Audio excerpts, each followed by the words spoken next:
Hello everybody!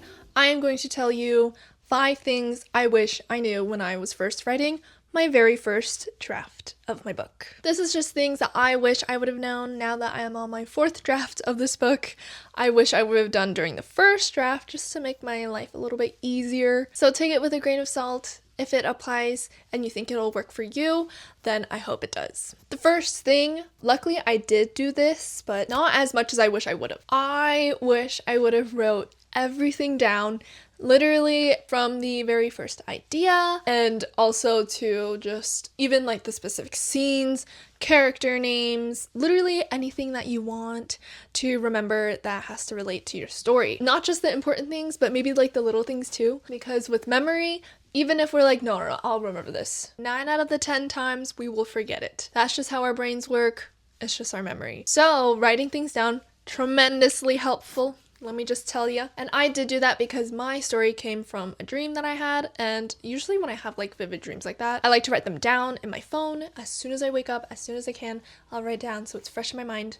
That's the best. Our memory is the best when it's just fresh. So yeah, writing that down definitely helped, especially with dreams, because we're always forgetting our dreams, even if we want to remember them. Like even now, if I think back to the dream that I had, I only remember a few specific things. But other than that, girl, it's a blur. So yeah, don't be afraid to write anything down. It can be in your phone notes, it can be on an actual notebook, pen and paper, it can be on a document, anywhere where you think you'll remember and go look to.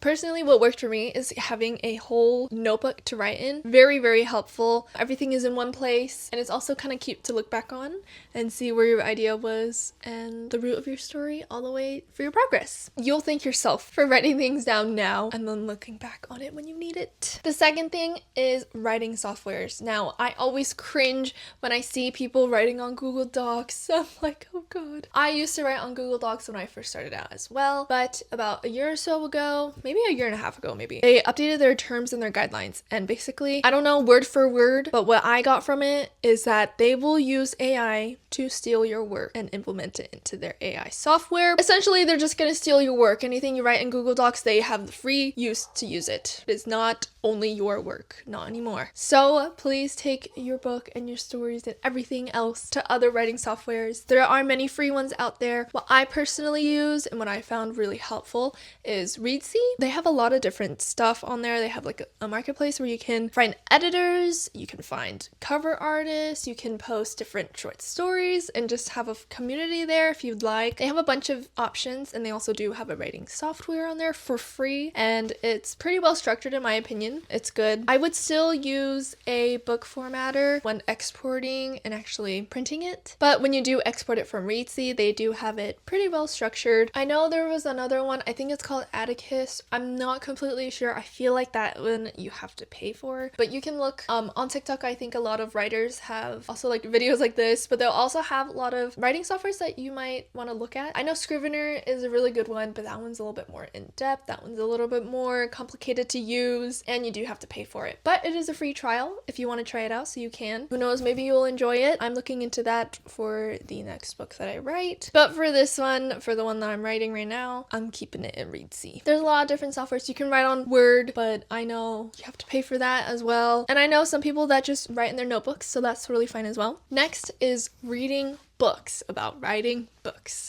It sounds really silly. There are a lot of good books out there that go into how to plot a story in the 3-act structure, whatever the frick. I know there are author podcasts where authors will interview other authors. One good one that I have been listening to a little bit is called No Right Way by V.E. Schwab. That is her podcast. You can find it on Spotify for free. That's where I listen to it. And she interviews lots of authors. Samantha Shannon was a really good one to listen to. I really enjoyed that. I believe she also interviewed Holly Black. You'll have to correct me on that if I'm wrong. She has a bunch of different authors that she does interview on there. Also just like author interviews on YouTube. Maybe find like your favorite author and just find anything that you can on them, because a lot of times people will ask them about their writing processes, what tips and tricks that they have and things like that. So it's really useful and it's free. It's on YouTube, it's on Google. But what I liked was this book. So this is Save the Cat Writes a Young Adult Novel. This is by Jessica Brody, and it it was pretty useful. I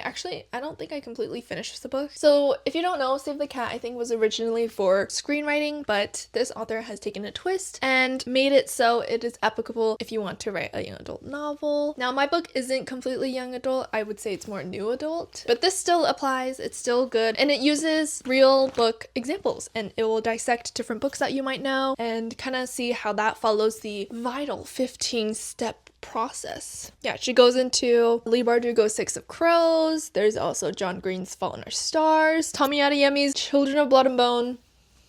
Girl, read that book. But yes, she does add a bunch of different books, and I know The Hate You Give is also in here where she'll use them as examples. She just uses a lot of good books, for example. I did tap this one because I did find a lot useful. She talks about the 15 essential beats for plot points and how to craft a story plot, as well as good character arcs as well within it. Very useful. I learned a lot from it, even though I haven't finished the book. You will learn so much from these kind of books. You don't really have to follow the plot structure the way that it might seem the standard way. You can literally write your story however you would want, however you want to tell it. But it is, in my experience, it was useful to see how all these people are creating their stories using a certain structure and making sure they're hitting certain plot beats. Next, I want to talk about inspiration and brainstorming. So what I used for brainstorming, other than just writing everything down in my notebook, I used Milanote. Milanote is a free online website where you can make like little charts, you can make character sheets, you can make it's like the plot pyramid, so you can plot everything in there. You can literally make it any way that you want so you can see it visually. I'm personally a visual learner and it's easier for me to see things visually than just keeping it up in my brain. So that was really helpful and really good for just getting my brain flowing, the brain juices going, getting the inspiration. As for character stuff, you can also list out everything you want to add about your character. You can use images that you find and put them into your sheets. Personally, I go to Pinterest. Pinterest, you'll find a lot of different art. You can find literally anything on there, but please